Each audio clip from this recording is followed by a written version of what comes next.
India versus Zimbabwe మ్యాచ్లో Zimbabwe పైన India 72 runs తేడా అయితే ఈజీగా మ్యాచ్ అయితే గెలిచేసింది.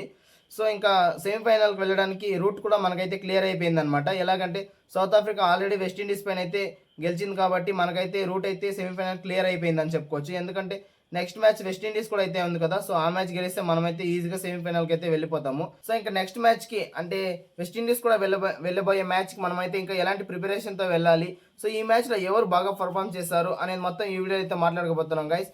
సో అలానే ఆల్రెడీ సౌత్ ఆఫ్రికా అయితే మ్యాచ్ గెలిచేసింది కాబట్టి ఇంకా టీమిండియా సెమీఫైనల్కి వెళ్ళాలంటే ఎలాంటి క్వాలిఫికేషన్ ఉండాలి ఏంటి అనేది మొత్తం ఈ వీడియోని అయితే మాట్లాడుకుందాం. సో ఇంకేమాత్రం లేట్ చేయకుండా వీడియో అయితే స్టార్ట్ చేసేద్దాం. సో వీడియో చాలా ఇంట్రెస్టింగ్గా ఉండబోతుంది కాబట్టి ఇప్పటివరకు వీడియోని లైక్ చేయకపోతే వెంటనే వీడియో అయితే లైక్ చేసేయండి. సో ఇంక టాస్ విషయానికి వచ్చేస్తే జింబాబ్వే అయితే టాస్ గెలిచింది, వాళ్ళైతే బౌలింగ్ ఎంచుకున్నారు. సో ఇంక ఇండియా బ్యాటింగ్ విషయానికి వచ్చేస్తే ప్లేయింగ్ లెవెన్లో 2 చేంజెస్ అయితే చేస్తారు. సో సంజు సామ్సన్ అయితే మళ్ళీ తిరిగి ఫామ్లో అంటే టీంలోకి అయితే వచ్చాడు. దాని తర్వాత చూసుకుంటే అక్షర్ పటేల్ అయితే మళ్ళీ టీంలోకి అయితే వచ్చేసాడు అనమాట. సో ఇప్పుడు బ్యాటింగ్ విషయానికి వచ్చేస్తే ప్రతి ఒక్కరు మంచిగా రన్స్ అయితే స్కోర్ చేశారు గైస్, ఎందుకంటే ఇది ఇంపార్టెంట్ మ్యాచ్ అనమాట. So already south Africa West Indies పైన మ్యాచ్ గెలిచి మనకైతే వాళ్ళైతే సెమీస్కి అయితే క్వాలిఫై అయిపోయారు. సో ఇది వచ్చేసి మెయిన్ మ్యాచ్ అనమాట. సో దీని తర్వాత వెస్టిండీస్ కూడా మ్యాచ్ అయితే ఉండబోతుంది, అది కూడా ఖచ్చితంగా గెలవాలి కాబట్టి. సో దానికన్నా ముందు మనమైతే కొద్దిగా బ్యాటింగ్లో కొద్దిగా మంచి ఫామ్ అయితే ఉండాలి కాబట్టి. సో ఈ రోజు మ్యాచ్లో అయితే అందరూ చాలా మంచిగా బ్యాటింగ్ అయితే చేస్తారు. వచ్చిన వాళ్ళు వచ్చినట్లే కొద్దిగా స్ట్రైక్ రేట్ కూడా మంచిగా అయితే మొత్తం 256 రన్స్ అయితే స్కోర్ చేశారనమాట. సో ఈ స్కోర్ వచ్చేసి అంటే వరల్డ్ కప్స్లో ఇది వచ్చేసి హైయెస్ట్ రన్స్ అంటే ఇండియా తరపున హైయెస్ట్ రన్స్ అనమాట. సో ఇంకా ఓవరాల్గా T20 వరల్డ్ కప్లో చూసుకుంటే ఆల్రెడీ శ్రీలంక అయితే ఒకసారి 260 రన్స్ అయితే చేశారు. సో దాని తర్వాత చూసుకుంటే ఇదే అనమాట హైయెస్ట్ రన్స్. సో ఇంక బ్యాటింగ్ విషయానికి వచ్చేస్తే సంజు సామ్సన్ అయితే ఓపెనింగ్ వచ్చాడు కదా, సో మంచి స్టార్ట్ అయితే ఇచ్చాడు. సో 2 సిక్సెస్ ఒక 4 అయితే స్కోర్ చేశాడు. సో 14 బాల్లో 24 అయితే చేశాడు. సో మంచిగా బ్యాటింగ్ అయితే చేశాడు. సో ఇంకా అభిషేక్ శర్మ చూసుకుంటే మంచి ఫామ్లోకి వచ్చాడని మీలో ఎంతమంది కనిపించిందో కింద ఖచ్చితంగా కామెంట్ చేయండి. సో అభిషేక్ శర్మ కూడా ఒక హాఫ్ సెంచరీ అయితే చేశాడు. సో మంచిగా తనైతే కొద్దిగా స్లోగా ఆడాడు, అంటే ఫస్ట్లో కొద్దిగా స్లోగా ఆడి దాని తర్వాత అయితే మంచిగా సిక్సెస్ అయితే స్కోర్ చేశాడు. సో ఇంకా అభిషేక్ శర్మ కూడా చాలా రోజులు అయింది అనమాట ఈ హాఫ్ సెంచరీ చూసి, సో ఆ ఎల్ సెలబ్రేషన్ చూసి. సో ఈ రోజు మ్యాచ్లో అయితే అదైతే అయిపోయింది. సో ఇంకా సంజు సామ్సన్ కూడా మంచి స్టార్ట్ ఇచ్చాడు, అలానే అభిషేక్ శర్మ కూడా మంచి స్టార్ట్ అయితే ఇచ్చాడు. సో ఈ మ్యాచ్లో ఓపెనింగ్ పార్ట్నర్షిప్ కూడా మంచిగా వచ్చింది. సో లాస్ట్ మ్యాచెస్లో ఇదే అనమాట మిస్సింగ్ ఉండింది. సో ఈ మ్యాచ్లో అయితే అది కూడా ఫిల్ అయితే అయిపోయింది. సో ఇంపార్టెంట్ అంటే నెక్స్ట్ ఇంపార్టెంట్ మ్యాచ్ అయితే ఉండబోతుంది కదా వెస్టిండీస్ కూడా. సో దానికంటే ముందు ఒక ప్రాక్టీస్ లాగా మనకైతే చాలా మంచి గేమ్ అయితే జరిగిందనమాట. సో దాని తర్వాత చూసుకుంటే ఇషాన్ కిషన్ అయితే నెంబర్ 3లో అంటే తిలక్ వర్మ వచ్చే ప్లేస్లో అయితే ఇషాన్ కిషన్ అయితే వచ్చాడు. ఇషాన్ కిషన్ కూడా చాలా మంచిగా బ్యాటింగ్ అయితే చేశాడు. సో దాని తర్వాత సూర్యకుమార్ యాదవ్ కూడా మంచిగా ఫామ్ అయితే చూపించాడు. సో ఆర్డెన్ సాహెబ్ కూడా మంచిగా హిట్టింగ్ అయితే చేశాడు, సిక్సెస్ కూడా స్కోర్ చేశాడు. సో దాని తర్వాత అయితే హార్దిక్ పాండ్యా వచ్చాడు. So Hardik Pandya half century అయితే క్లియర్ కట్గా హాఫ్ సెంచరీ అయితే చేశాడు. సో చాలా మంచి బ్యాటింగ్ అయితే చేశారు గైస్. సో ప్రతి ఒక్కరు ఈరోజు మ్యాచ్లో అయితే చాలా మంచి బ్యాటింగ్ అయితే చేశారు. సో ఇన్ఫ్యాక్ట్ తిలక్ వర్మ అయితే స్టార్టింగ్ వచ్చిన 2 బాల్లోనే 2 4s అయితే స్కోర్ చేశాడు.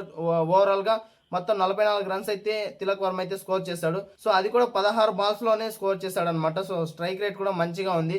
సో తిలక్ వర్మ పైకి రావడంతో ఇప్పుడైతే మనకి ఎలాంటి ప్రాబ్లం అయితే లేదనమాట. సో నెంబర్ 3లో ఇషాన్ కిషన్ వచ్చే ఛాన్స్ ఉంది కాబట్టి. సో ఒకవేళ ఎర్లీ వికెట్స్ అంటే పవర్ ప్లేలో ఒకవేళ వికెట్స్ పడిపోతే తిలక్ వర్మని నెంబర్ 4లో అయితే పంపిస్తారు, లేదంటే తిలక్ వర్మ నెంబర్ 6లో వస్తేనే మంచిగా బాల్ని అయితే స్ట్రైక్ చేస్తున్నాడు. సో ఇప్పుడైతే ప్లేయింగ్ 11 సెట్ ఉందన్నమాట. సో ఓపెనింగ్ అయితే అభిషేక్ శర్మ అండ్ సంజు సామ్సన్ వచ్చే ఛాన్స్ ఉంది. సో లెఫ్ట్ రైట్ కాంబినేషన్ కూడా మంచిగా ఉంటుంది. సో ఈ మ్యాచ్లో పార్ట్నర్షిప్ కూడా వచ్చింది కాబట్టి. సో ఇంక నెక్స్ట్ మ్యాచ్ అలానే ఒకవేళ సెమీస్కి వెళ్తే అక్కడ కూడా ఇలానే కంటిన్యూ చేస్తే మనకైతే మంచిగా ఉంటుంది. సో ఇంక ఇండియా టోటల్గా 256 రన్స్ అయితే స్కోర్ చేసిందనమాట. సో 4 వికెట్లు అయితే కోల్పోయింది. సో మొత్తం 256 రన్స్ అయితే స్కోర్ చేసింది. ఇదే హైయెస్ట్ స్కోర్ అనమాట ఇండియాకి వరల్డ్ కప్స్లో, ఇదే హైయెస్ట్ స్కోరు. సో ఇంకా ఓవరాల్గా T20స్లో చూసుకుంటే ఇది వచ్చేసి సెకండ్ హైయెస్ట్ స్కోర్ అనమాట. సో ఫస్ట్ అయితే శ్రీలంక ఉంది, 2007లో అయితే కొట్టారనమాట వాళ్ళు. సో దాని తర్వాత చూసుకుంటే మందే. దాని తర్వాత మొన్న జరిగిన మ్యాచ్ సేమ్ ఆపోజిట్ అంటే జింబాబ్వే పైన వెస్టిండీస్ అయితే 254 చేసింది కదా. సో అదైతే నెంబర్ 3rd ప్లేస్లో అయితే ఉందన్నమాట. సో ఇంకా ఓవరాల్గా మొత్తం టీమిండియా అయితే 256 రన్స్ అయితే స్కోర్ చేసింది, మొత్తం 4 వికెట్లు నష్టపోయి. సో ఇంకా జింబాబ్వే బౌలింగ్ విషయానికి వచ్చేస్తే వాళ్ళైతే కొద్దిగా ప్రిపేర్ అయ్యి రానట్టే అని నాకైతే అనిపించింది అనమాట. ఎందుకో ఇప్పుడైతే నేను చెప్తాను క్లియర్గా.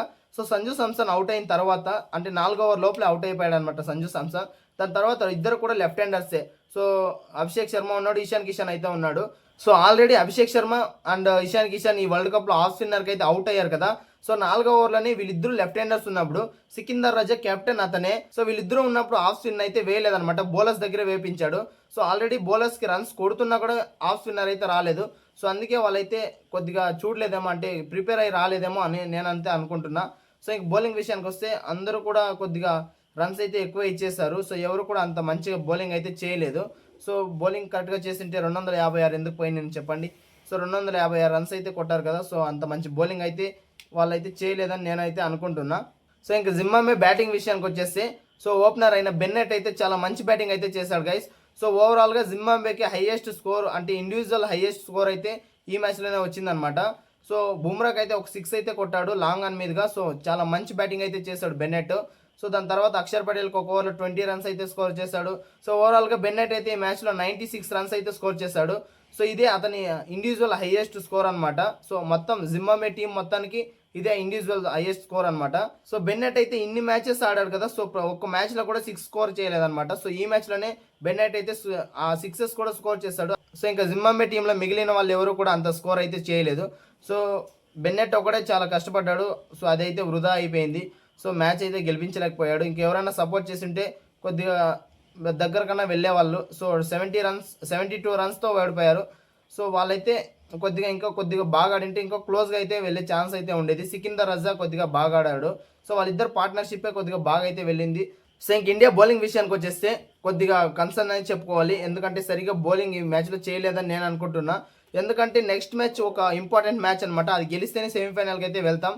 సో వాళ్ళ వెస్టిండీస్ బ్యాటింగ్ అయితే చాలా మంచిగా చేస్తారు. సో వాళ్ళపైన ఇలాంటి బౌలింగ్ వేస్తే కొద్దిగా కష్టమైతే అవుతుంది. ఎందుకంటే మనకి 6th బౌలింగ్ ఆప్షన్ అనేది శివం దూబే ఉన్నాడు. సో శివం దూబే ఈరోజు మ్యాచ్లో చూసుకుంటే వేసిన 2 ఓవర్సే కానీ ఎక్స్ట్రాతో కలిపి మొత్తం 3 ఓవర్స్ అయితే వేశాడు. అంటే 6 ఎక్స్ట్రా బాల్స్ అయితే వేశాడు. సో అది కూడా మొత్తం 42 రన్స్ అయితే ఇచ్చాడు అనమాట 2 ఓవర్స్లోనే. ఇది కొద్దిగా కన్సర్న్ అయ్యే ఛాన్స్ ఉంది. సో ఎవరైనా రన్స్ ఎక్కువ ఇస్తే సో 6th బౌలింగ్ ఆప్షన్ అనేది ఉండాలి కదా. సో ఆ 6th బౌలింగ్ ఆప్షనే కొద్దిగా వీక్గా ఉంటే మనమైతే కొద్దిగా బ్యాక్ ఫైర్ అయ్యే ఛాన్స్ అయితే ఉంటుంది. సో ఇంకా బుమ్రా అయితే మంచిగానే వేశాడు. హర్షదీప్ సింగ్ ఒకటి మంచిగా వేశాడు. సో ఇంకంతా కూడా నార్మల్గా మంచిగానే వేస్తారు. కాకపోతే మధ్యలో వికెట్స్ అనేది తీయలేదన్నమాట. సో ఇంకా కొద్దిగా బౌలింగ్ బాగా వేస్తుంటే బాగుండేది అని నాకైతే అనిపించింది. సో మనమైతే 72 రన్స్ కాదు గైస్, ఇంకా ఎక్కువ రన్స్తో తేడా అయితే మనమైతే గెలిచే వాళ్ళం. బౌలింగ్ బాగా వేసింది ఉంటే ఇన్ఫ్యాక్ట్ ఒక 120-130 రన్స్ తేడా అయితే గెలవాల్సి ఉంది. కాకపోతే బెన్నెట్ అండ్ సికిందర్ రజా మంచి పార్ట్నర్షిప్తో మనమైతే 72 రన్స్ తేడా అయితే విన్ అయ్యాము. సో ఇంకా ఫీల్డింగ్లో కూడా మనమైతే కొద్దిగా మెరుగుపరచుకోవాల్సి ఉంది. ఎందుకంటే శివం దూబే అంటే పక్కలోనే వెళ్తుంది గైస్ బాల్ అయితే. సో స్టాప్ చేయడానికి కూడా అంటే నార్మల్గా డైవ్ వేయకపోయినా పర్వాలేదు, బాల్కి కొద్దిగా దగ్గర కన్నా వెళ్ళాలి కదా. సో దగ్గర కూడా వెళ్ళలేదన్నమాట. సో దాని తర్వాత రింకు సింగ్ ఆల్రెడీ ఒక క్యాచ్ అయితే వదిలేశాడు. సో ఇంకా ఫీల్డింగ్ కూడా కొద్దిగా మంచిగా చేయాల్సి ఉంది. సో నెక్స్ట్ మ్యాచ్ ఏంటంటే వెస్టిండీస్ పైన కాబట్టి అది గెలిస్తేనే మనమైతే సెమీఫైనల్కి వెళ్ళే ఛాన్స్ ఉంది. కాబట్టి ఖచ్చితంగా ఫీల్డింగ్, బౌలింగ్, బ్యాటింగ్ అన్నీ ఖచ్చితంగా కరెక్ట్గా చేస్తేనే మనమైతే మ్యాచ్ అయితే విన్ అవుతాం అనమాట. సో ఇంక ఇండియా సెమీఫైనల్ విషయానికి వచ్చేస్తే already south Africa versus West Indies మ్యాచ్లో సౌత్ ఆఫ్రికా అయితే ఈజీగా మ్యాచ్ అయితే గెలిచిందనమాట. సో దాంతో మనకైతే సెమీఫైనల్ రోడ్ అయితే క్లియర్ అయిపోయింది. సో ఇంకో నెక్స్ట్ మ్యాచ్ వెస్టిండీస్ కూడా గెలిస్తే మనమైతే క్లియర్ కట్గా మనమైతే సెమీఫైనల్కి వెళ్ళే ఛాన్స్ ఉంటుంది. సో సెమీఫైనల్కి ఇంకా సౌత్ ఆఫ్రికా అయితే అఫీషియల్లీ క్వాలిఫై అయితే అయిపోయింది. జింబాబ్వే ఈ సెమీఫైనల్ లిస్ట్లో నుంచి అవుట్ అయిపోయింది అనమాట. సో ఇంకా సెమీస్కి జింబాబ్వే వెళ్ళే ఛాన్స్ అయితే లేదు.